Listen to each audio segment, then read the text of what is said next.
In this video, we are going to see how we can fix the camera bug or camera glitch issue in Roblox app. So if you're facing this camera bug or camera glitch problem in any of the game, what you can firstly do is try changing the game, because it might appear in a particular game, but it might not appear in other. So maybe it's a problem with the game, but if you have checked that and it's showing the error in all of the games, what you can do is just try clicking on the Roblox icon on the top left hand corner.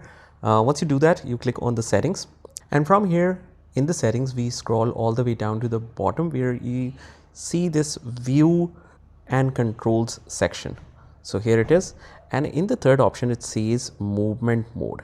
Now don't worry if you don't find it on the bottom. Depending on by the time you're watching this video, the position might be a little different, but what you need to do is just change the movement mode to classic thumbstick, and that might solve the problem. But if not, what I recommend you doing is you exit out of the application and you find the Roblox icon. You hold on to it and you click on app info and you click on storage and cache. From here, just try clearing the cache, and that might solve the problem as well.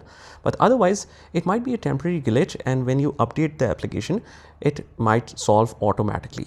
So how you can update that? It's also a pretty simple process.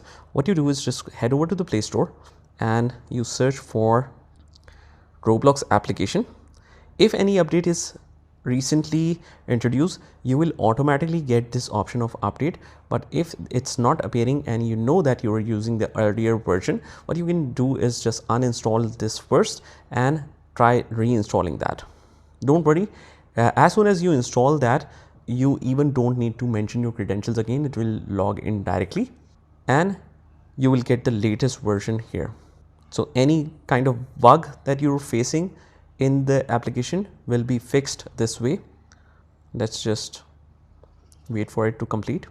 And once this is installed, you will either get the play option or the update option. So after that, I recommend you restarting your mobile once to make it effective, and that is how it works.